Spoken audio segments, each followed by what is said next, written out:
Дэлхийн банкны доктортой авт цамцгийн төслийн хүрээнд 2024 оноос хойш Улаанбаатар хотын нийтийн тээврийн салбарт урт хугацааны стратеги төлөвлөгөө, урт хугацааны төлөвлөгөө хэрэгжүүлэх арга хэмжээг боловсруулан ажиллаж байгаа. Улаанбаатар хот бол өөрийн гэсэн тийм онцгой шин чанартай байна. Энэ нь юу вэ гэвэл инх тайвны өргөнчлөлөө гэсэн хамгийн гол коридор байна.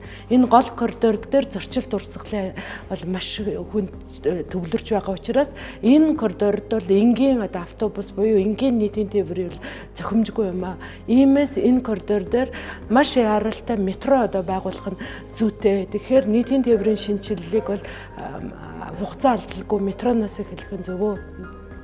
За энэ хүү төлөвлөгөө нь батлагдаж хэрэгжснээр Улаанбаатар хотын нийтийн тээвэр 2025-аас 2050 он хүртэл ямар бодлого чиглэл баримталж яг яаж хөгжиж ирэх вэ?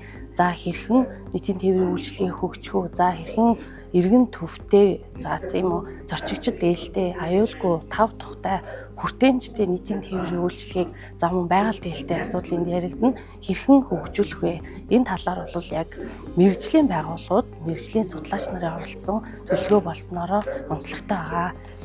Хот төлөвлөлтөөгөө уялдуулж нийтийн тээвэрт суурилсан хөгжлийн бодлогыг энэ бол чухал юм аа. Энэ эдгээртэй холбоотой бас арга хэмжээнүүдийг бид нарт төлөвлөгөө стратегиуд тусгасан байгаа.